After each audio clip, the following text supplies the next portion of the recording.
At this point in my life, I have invested well over six figures, over £100,000 in myself, but really through investing in courses, masterminds, consulting, and in general, just getting in proximity with people that are playing a bigger game than me, that are more successful than me in whatever realm that they operate in. And in this video, I want to share with you the five main things that I've learned. Investing in myself and getting in proximity with people is something that I've always been super bullish on from the very, very, very early stages of my entrepreneurship career. I actually, when I was 17 years old, decided I didn't want to go to university. I wanted to go essentially be an entrepreneur and go and start making money in the real world as quickly as I can. But I actually realized that just because I'm not going to university doesn't mean that I should stop learning. And I actually believe that most of my learning actually happened after school. For the first 2-3 years, especially, pretty much every week I was at some kind of networking event or course or workshop, just trying to consume as much as I can. And as I've kind of grown over the last 10 or so years, I've got a bit more intentional with it. So the investments are much more expensive. I've just invested or agreed to go on to I guess you could call it a mastermind in October. I can't give away too much, but the caliber of people that I'm going to be in proximity with, like, I'm going to make a YouTube video about it. It's fucking exciting. I'm going to be with billionaires, one very, very, very well-known, very famous billionaire for a week, for 5 days. It's a thirty or $35,000 investment plus flights plus travel getting to the other side of the world. But for me, I see it as an investment in myself because I know that I can always make more money. Money is abundant. Money will always come back, but time isn't renewable. Time is something that we only have so much of. And so if I can invest money now to learn from those that are literally decades and hundreds of millions or billions ahead of me, then that is a trade that I'm absolutely willing to pay every day of the week. So the first thing that I've learned, and this was from a mastermind I attended this was in Dubai, probably 2 years ago at this point. It was actually with my friend Iman Gadzhi. He was hosting a Dubai mastermind, and there were so much valuable stuff. Iman's been a close friend that has obviously been very impressive story and business operator, especially when you know him kind of off camera behind the scenes. Like, he is who he says he is. But the mastermind that I went to was where I was first kind of introduced to this concept and then spending time with other successful people since Daniel Priestley as well. So I've even hosted my own masterminds in Dubai, where these masterminds, I kind of selfishly use them as a vehicle to get in proximity with people that I want to learn from. You know, the guest speakers I bring in, people like Daniel Priestley, who costs a hell of a lot of money. He's been on Diary of a CEO like 3 times in the last 12 months or so. But it allows me to spend a day with him, and he's obviously speaking and coaching the room full of attendees. Plus also, I offered to take him out for dinner, and then he invited me out to a safari in the desert with some of his closest friends, where I then met the people that he looks up to, which was incredible. But the thing that I learned from Iman and then was reaffirmed by other people like Daniel Priestley and a few other really successful people is that you want to become a media company. And right now in the business landscape, especially if you look back over the last 10 years, social media and content has become a tool that businesses have used to generate awareness, generate leads, and grow their businesses. But there's two kinds of businesses that are using media. There's businesses that are using content and social media as a way to generate traffic and leads. And so content is really just like a traffic source. And then there's people that have designed their business where they are a media company with a primary focus on generating attention and trust, with a business on the back end to monetize that trust and attention.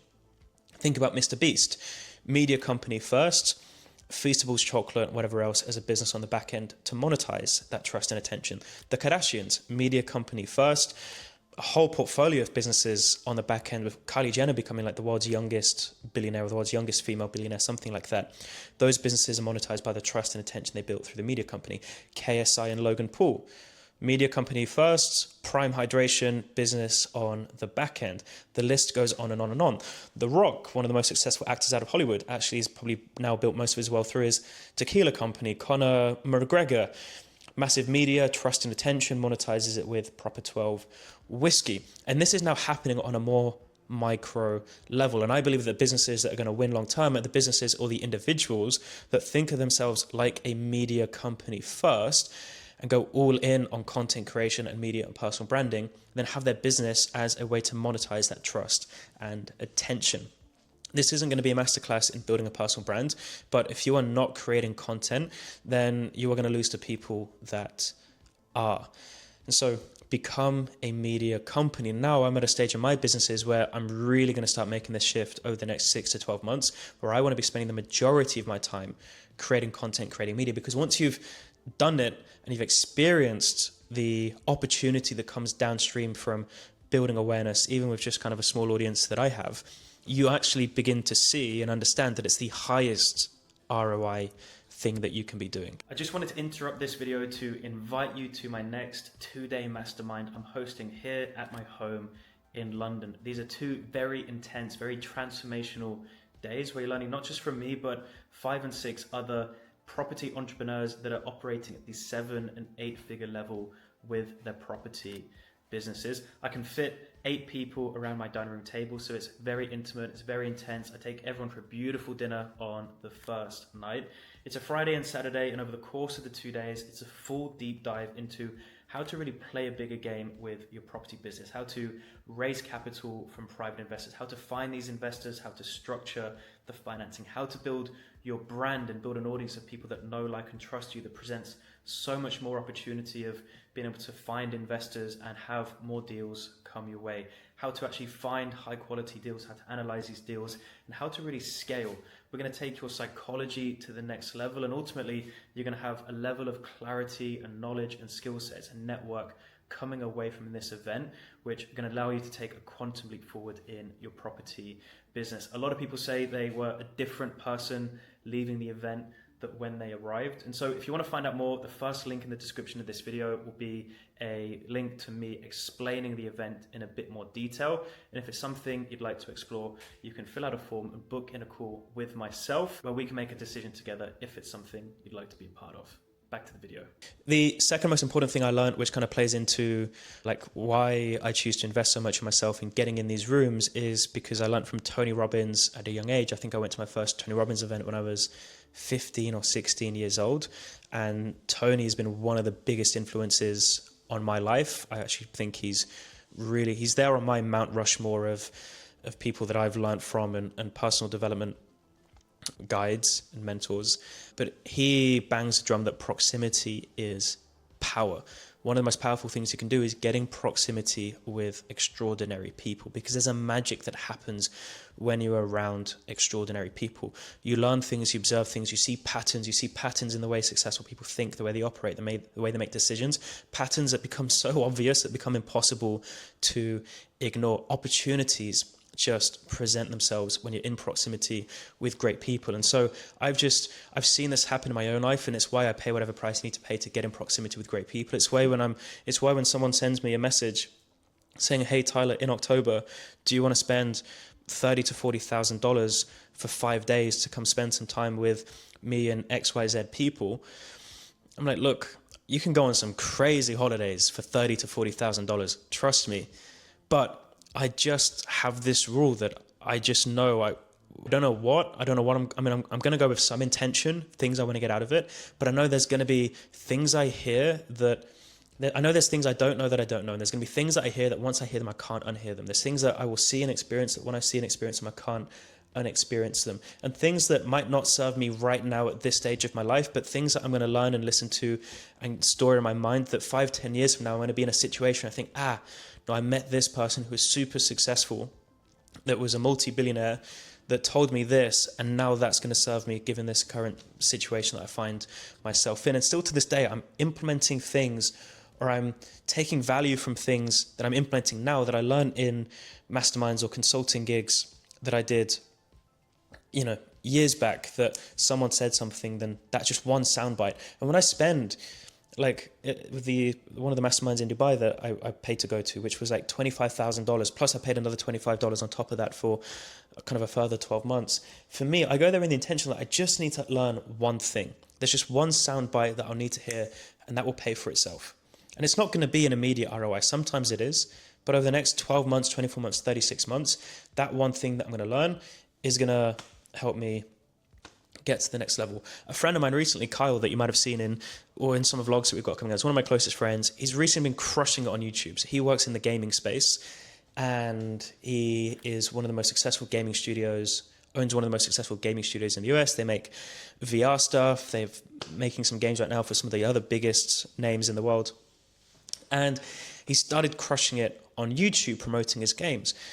And I said, like, how did you go from like not having a YouTube channel 0 months ago to having like 50,000 subscribers and millions and millions of views?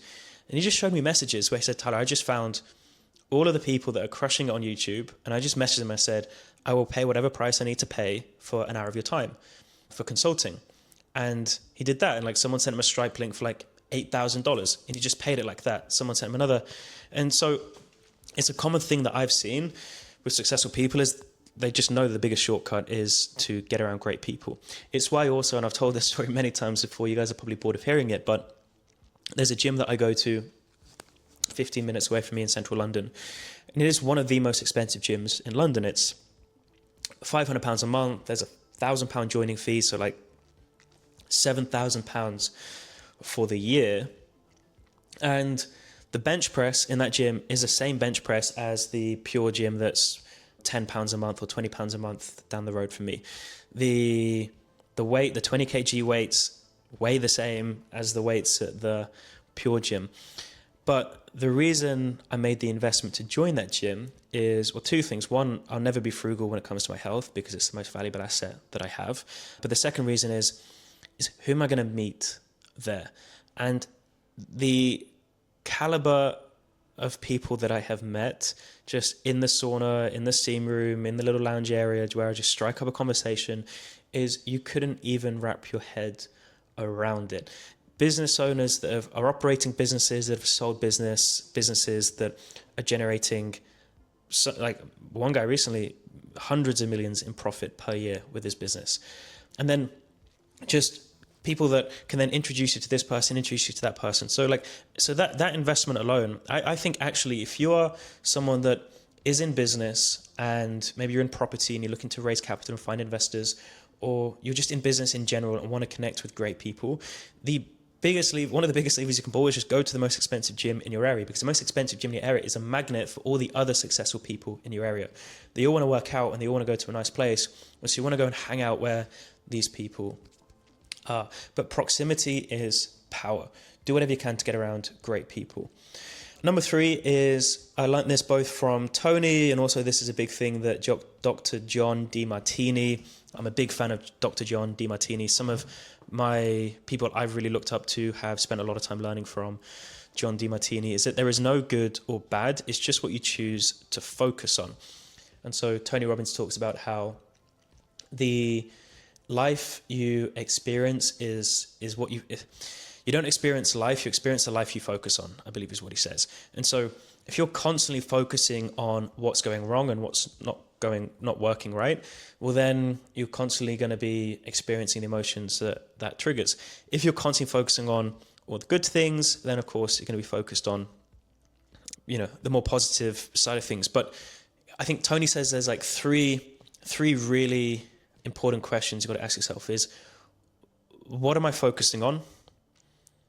What does this mean? And then what am I going to do about it? I believe it's those 3 things. Dr. John Demartini, he takes it to like a much more esoteric level, that he believes actually there is no good or bad in this life. Everything in the life is perfectly balanced. If you guys check out on YouTube the Demartini method, I think there's like a 30 or 40 minute video of him kind of explaining it in a little bit more detail.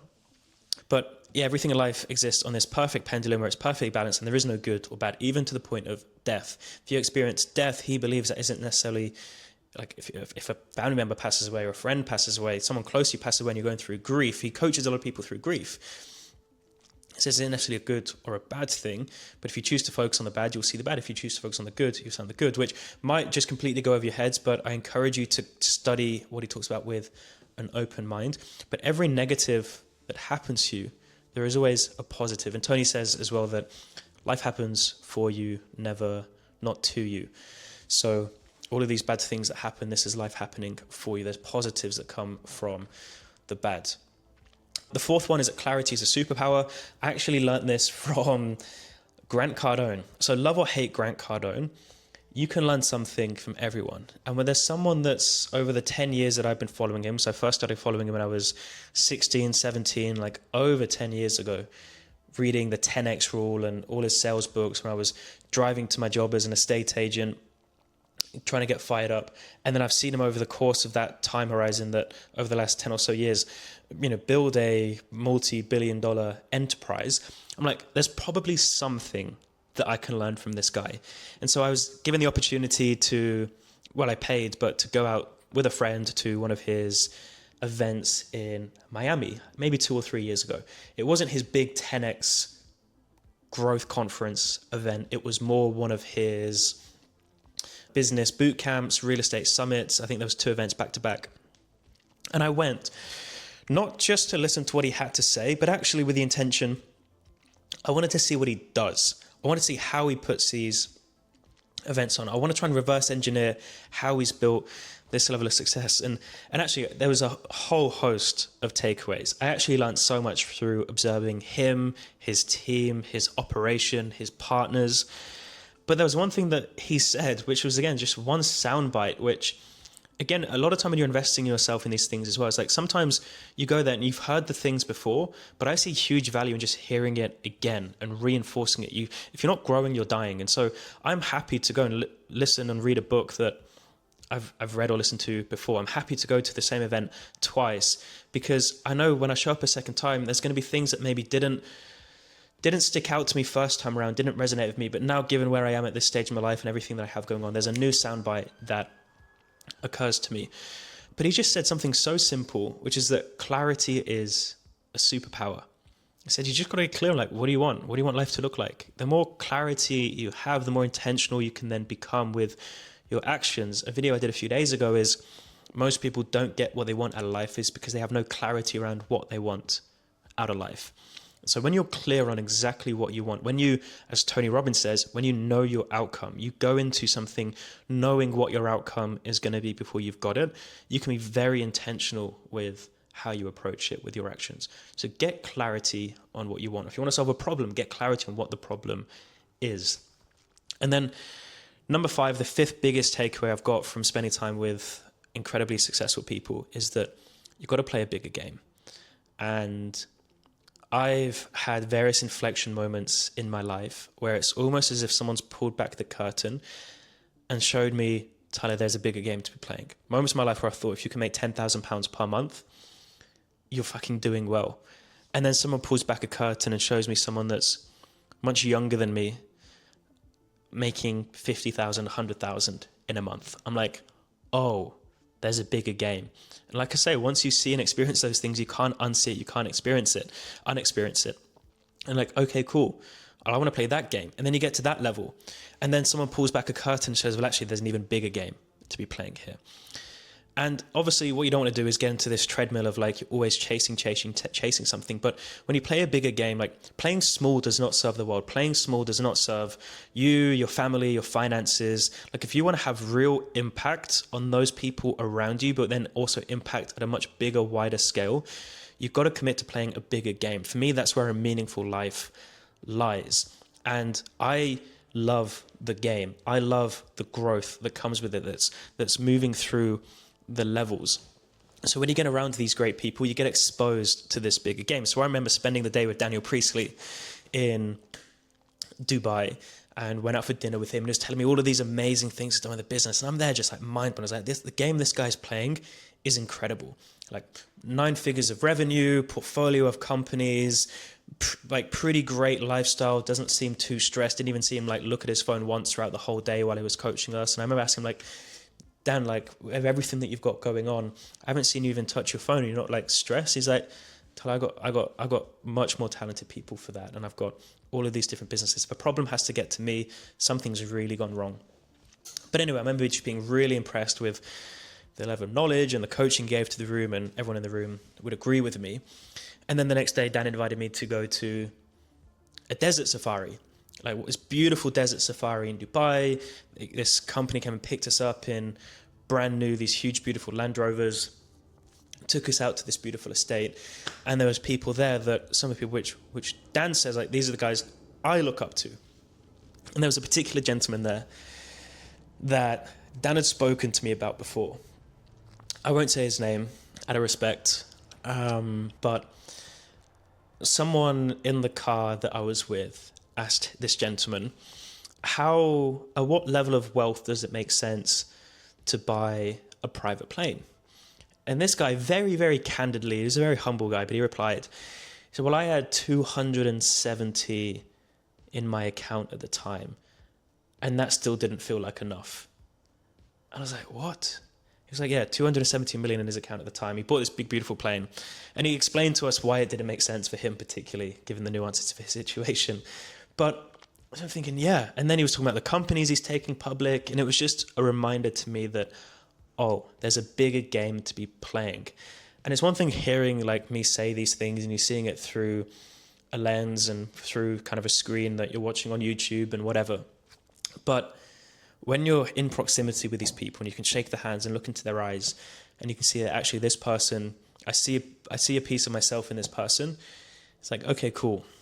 I needed to hear that. So I'm addicted to those moments. I love those moments where you're reminded, you're slapped in the face a little bit that there's a bigger game to be playing, because yeah, that's where the magic happens. So there are 5 kind of takeaways from investing 6 figures in myself. You might think, Tyler, those are very simple things to take away, but I, hand on heart, with ultimate conviction, every bone in my body can say that I wouldn't be where I am and be living the life that I'm very privileged to live and have, albeit it's not always perfect and constantly rolling with punches. And there's the cool lifestyle stuff you guys see is like less and less and less than 1% of my life. Behind the scenes, it is just chaos. But I owe a lot of success I've had to getting in the right rooms with the right people and making these investments in myself, because I don't regret one penny that I've invested in anything, because I've always got something out of it. So that's all for this video, guys. I'll see you on the next one.